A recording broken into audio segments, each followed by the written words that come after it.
조합제TV 시청자 여러분 안녕하십니까. 2019년 2월 11일 저녁 6시를 넘어섰습니다. 그동안 잘 나가던 자유한국당이 큰 위기에 봉착했습니다. 두 가지 이유죠. 2월 27일 전당대회를 보이콧하겠다는 6명의 후보들 때문입니다. 그 중에 한 사람 홍준표 전 대표는 이미 오늘 출마하지 않겠다고 선언을 했습니다. 그리고 오늘 오전에 자유한국당의 선거관리위원회가 모였습니다. 끝난 다음에 박관용 위원장 전 국회의장이 딱 부러지게 2월 27일 전당대회 연기는 없다 라고 못을 박았습니다. 이제 공이 5명의 후보들에게 넘어갔습니다. 또 다른 어려움은 황당한 북한군 600명이 광주 사태에 개입을 했다는 이런 주장을 하는 지만원 씨를 자유한국당 국회의원이 초청을 해가지고 국회에서 그런 주장을 하도록 했다가 역공을 당해가지고 5.18 단체라든지 또는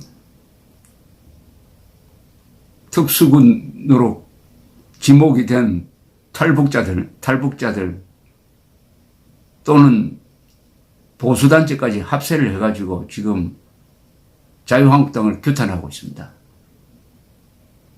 이렇게 되니까 지금 김병준 비상대책위원장이 아주 곤혹스러운 처지에 몰렸습니다. 자, 이런 분위기에서 잘못하면은 이 자유한국당 전당대회의 핵심인 대표 경선이 황교안, 김진태 두 사람만 하는 게임으로 압축이 되는데, 문제는 김진태 의원 또한 이 지만원 씨를 두둔한다 해가지고 지금 5.18 단체로부터 또 당내에서도 공격을 받고 있습니다. 이 여당은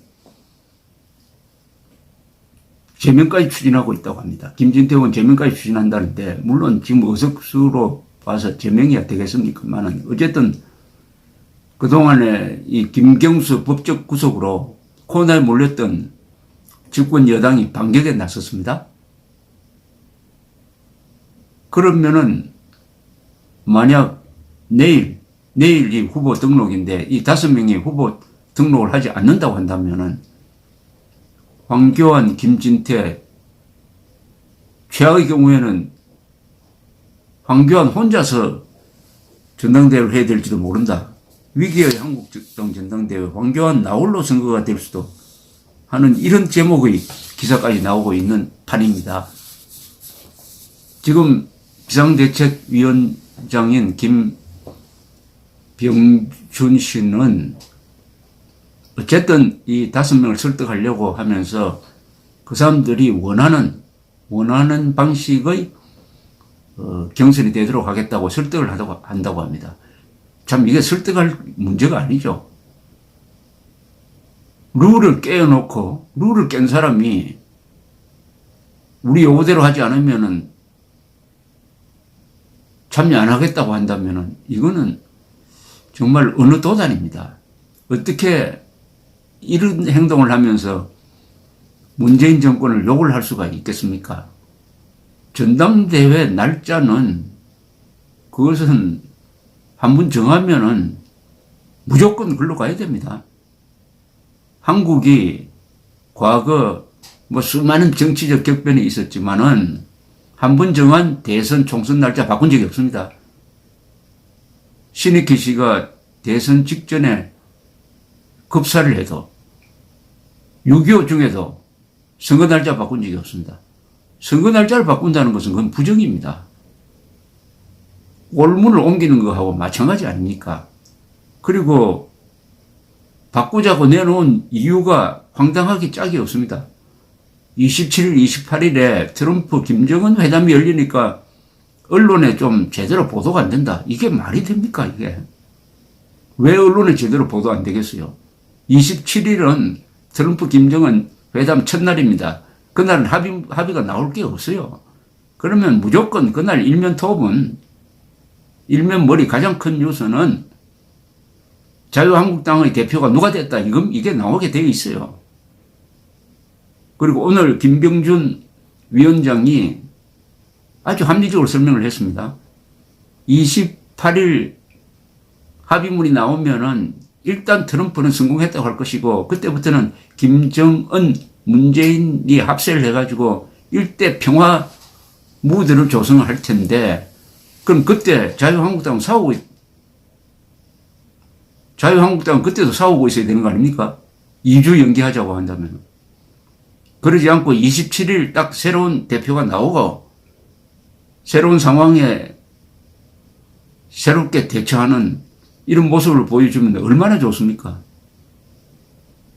이 사람들이 요구하는 2주 연기로는 그것은 김정은, 문재인 돕자는 겁니다. 자유한국당에 자해를 하자는 겁니다. 그러나 이제 공이 5명에게 넘어갔습니다. 지금 당내에서는, 자유한국당 안에서는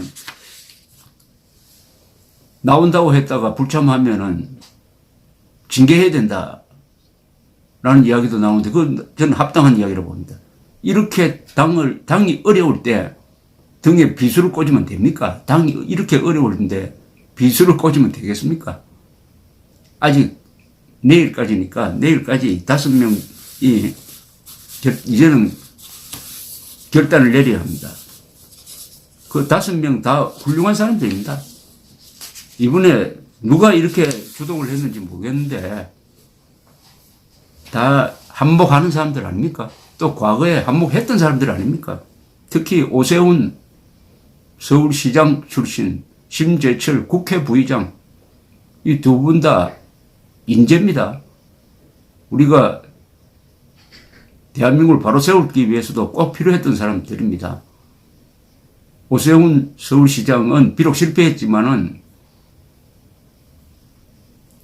낭비적 복지의 출발점이었던 무상급식을 막겠다고 해가지고 직을 걸고 주민투표까지 했던 사람입니다. 비록 실패했지만 그 대의는 살아 있습니다. 심재철 국회 부의장은 1980년 서울대학교 학생회장 출신으로서 신군부 집권에 반대했던 사람이에요. 이분은 반공민주 운동을 한 사람입니다. 좌파 운동을 한 사람이 아니에요. 그리고 아주 심한 교통사고를 당하고도 극복을 해가지고 장애자 3급인데도 불구하고 지역구에서 5선을 한 사람입니다. 그리고 가장 보수적 원칙을 지켜간 사람이고 투지도 있고 한 사람입니다. 이런 분이 경선에 참여해야죠. 이제 시간이 하루밖에 남지 않았는데 저는 오세훈, 심재철 누구보다도 이 두 분의 결단을 기대합니다. 만약 어려운 자유한국당을 더욱더 어렵게 만드는 보이콧을 계속하면은 두 사람의 정치 생명 난 끝난다고 봅니다. 우리 국민들이 이런 거 절대 잊지 않습니다. 경선 불복에 해당합니다. 이제 시간이 촉박합니다. 김병준, 박관용 두 분 원칙을 지키겠다고 했습니다. 원칙을 지키겠다고 했습니다. 두 분 다 합리적인 분들 아닙니까? 박관용,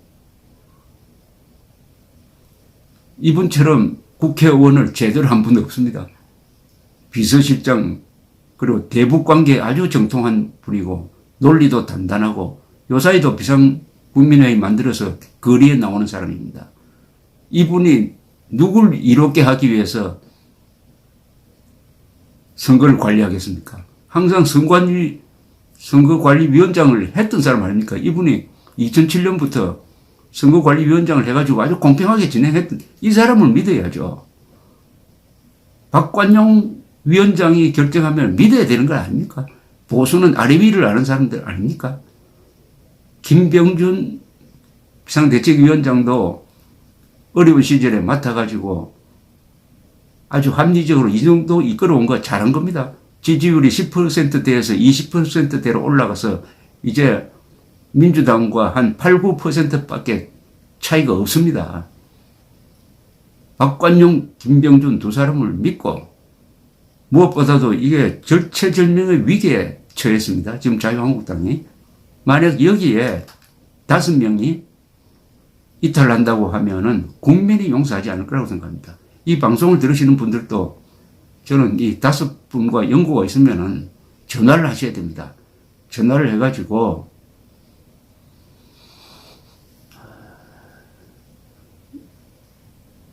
결단은 사실은 자기 실수를 인정하는 결단이 가장 어렵습니다. 그리고 그것이 가장 값진 것입니다. 이 하루 사이에 정치 인생이 결정이 됩니다. 하루 사이에. 엄중한 상황입니다.